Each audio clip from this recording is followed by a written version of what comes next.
पैसा और पुण्य दोनों अलग अलग चीजें हैं, लेकिन पैसा और पुण्य में बड़ी गहरा संबंध है। नमस्कार दोस्तों, मैं हूं आपका दोस्त मधुर और आज मैं आप लोगों के लिए लेकर आया हूं एक बेहद खूबसूरत सी कहानी।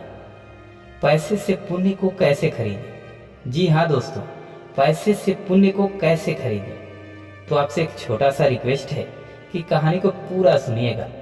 अगर अच्छा लगे तो एक लाइक कीजिएगा, चैनल को सब्सक्राइब जरूर कीजिएगा। एक शहर में एक बड़ा ही धनवान आदमी रहता था, जिसके पास बड़ी बड़ी गाड़ियाँ, बड़ी बड़ी कंपनियाँ, काफ़ी सारे वर्कर्स। बड़ा आदमी बोले तो बहुत बड़ा आदमी, जिसके पास पैसे की कोई कमी नहीं। वह एक बार अपनी महंगी लग्जरी गाड़ी से कहीं घूमने निकला। काफ़ी देर तक गाड़ी चलाया। उसके दिमाग में एक बात आई। उसने अपने ऑडियो प्लेयर को ऑन किया और कुछ सुनने लगा, गुनगुनाने लगा। गाड़ी चलती रही। तभी उसके ऑडियो प्लेयर से एक महात्मा की मधुर वाणी, ज्ञान की बातें आने लगी। महात्मा कह रहे थे, इस दुनिया में कुछ नहीं रखा, कुछ साथ नहीं जाने वाला। कुछ अच्छा करो, कुछ अपने हाथ से करके जाओ कि तुम्हारे जाने के बाद भी लोग तुम्हें याद करें, क्योंकि यह रुपया पैसा, बंगला गाड़ी मरने के बाद कुछ साथ नहीं जाने वाला। दोस्तों, आप लोगों ने देखा ही होगा, यदि कोई ज्यादा पैसे वाला आदमी हो तो कितना भी छुपा ले, लेकिन उसके पास पैसे का थोड़ा सा घमंड तो आ ही जाता है। महात्मा की सारी बातें वह पैसे वाला सुन रहा था और सुनते सुनते उसके दिमाग में गजब का आइडिया है। उसने कहा कि मैं तो यहाँ से पैसे लेकर ऊपर जाऊंगा ही, चाहे इसके लिए मुझे कुछ भी करना पड़ जाए। अब उसको घमंड आ गया। वह अपने ऑफिस पहुंचा। जब वो अपने ऑफिस पहुंचा तो सारे वर्करों को इकट्ठा किया। लगभग 2-2.5 हजार वर्कर इकट्ठा हुए और उस आदमी ने, पैसे वाले आदमी ने कहा कि एक बात कहने के लिए मैं आज आप लोगों को यहाँ इकट्ठा किया हूँ। एक समस्या है जिसके समाधान के लिए यदि कोई उसका समाधान देता है तो मैं उसे 1 करोड़ रुपए इनाम दूंगा। अब सारे वर्कर, स्टाफ सोच में पड़ गए। आखिर वह कौन सी बात है, वह कौन सी समस्या है जिसके समाधान के लिए सेठ 1 करोड़ रुपए देने को तैयार है। तब सेठ ने थोड़ी देर बाद बोला, मुझे पैसे ऊपर ले जाने का आइडिया जो मुझे देगा, मैं उसे 1 करोड़ रुपए दूंगा। आइडिया देने के लिए मैं आप सभी लोगों को 7 दिन का मौका देता हूँ। 7वें दिन जो कोई भी मुझे यह आइडिया देगा कि पैसे ऊपर लेकर कैसे जाएं, उसको मैं 1 करोड़ रुपए दूंगा। सभी वर्कर स्टाफ आपस में बातें करने लगे। यह सेठ पगला गया है, भला कोई पैसे लेकर मरने के बाद ऊपर कैसे जाएगा।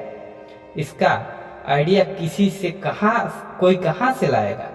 अब सेठ 7 दिन इंतजार किया और 7वें दिन वह फिर सारे लोगों को इकट्ठा किया और पूछा, किसी के दिमाग में यह आइडिया आया कि रुपया पैसा ऊपर लेकर कैसे जाएं? सभी वर्कर स्टाफ हाथ उठा दिए कि भाई मेरे पास तो ऐसा कोई आइडिया नहीं। तभी एक 50-60 साल के बूढ़े आदमी ने उस पैसे वाले को बुलाकर कहा, मैं तुम्हें पैसे ऊपर ले जाने के लिए आइडिया दे सकता हूँ, लेकिन इसके लिए मेरी फीस थोड़ी तगड़ी है।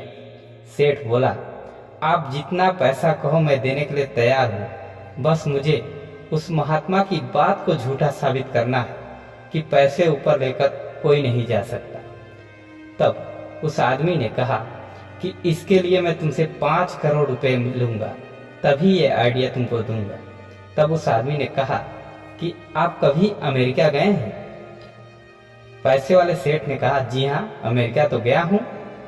तब उस आदमी ने कहा, अमेरिका जाते समय आपने सबसे पहला काम क्या किया? सेठ बोला, सबसे पहला काम तो अपने देश की करेंसी चेंज करवाया। फिर वह आदमी बोला, आप कभी जापान गए हैं? तब सेठ बोला, हाँ भाई, मेरा तो आने जाने का काम ही है। तब आदमी बोला, जापान में आप जाकर सबसे पहला काम क्या किए? सेठ बोला, यह सब आप क्यों पूछ रहे हैं? सबसे पहले आदमी अपनी करेंसी चेंज करवाता है ताकि वह जिस देश में जा रहा है उस देश में सफर करने में उसे कोई दिक्कत ना हो। फिर वह आदमी बोला, आप कभी दुबई गए हैं? सेठ को थोड़ा गुस्सा आ गया। वह बोला, हाँ भाई, मैं विश्व के हर देश में गया हूँ और हर देश में जाने के लिए सबसे पहले अपनी करेंसी चेंज करवानी पड़ती है। अब आगे बताओ, यह सब बातें तुम क्यों पूछ रहे हो? तब वो आदमी मुस्कुराते हुए बोला, मैं आपको पैसे ऊपर ले जाने का आइडिया दे रहा हूँ सेठ। तो सेठ बोला, तो सीधे सीधे बताओ ना, करना क्या होगा? तब वो आदमी बोला, स्वर्ग या ऊपर जाने के लिए भी अपनी करेंसी चेंज करवानी होगी और वह करेंसी कोई अमेरिकन डॉलर नहीं, कोई जापानी येन नहीं और ना ही कोई सऊदी की करेंसी होगी। वह होगी तुम्हारे पुण्य की करेंसी। यहाँ जहाँ आप अच्छा काम करेंगे तो पुण्य में जुट जाएगा।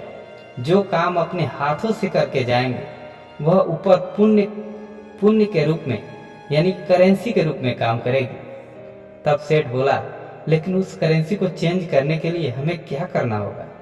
तब वो आदमी बोला, अरे सेठ, तुम्हारे पास इतने पैसे हैं, उसमें से कुछ नेक काम करो, वह काम पुण्य की करेंसी में चेंज हो जाएगा और कुछ अपने हाथों से सत्य काम करो, यह जितना भी कर्म वह पुण्य में परिवर्तित हो जाएगा।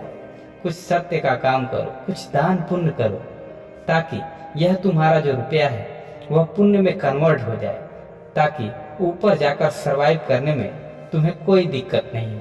मित्रों, यह ज्ञान की बातें आपको कैसी लगी मुझे कमेंट में जरूर बताइएगा और यदि आप चैनल पे नए हैं तो प्लीज़ चैनल को सब्सक्राइब कर लीजिए, क्योंकि इसी तरह की ज्ञानवर्धक बातें लेकर मैं रोज हाजिर रहता हूँ। धन्यवाद।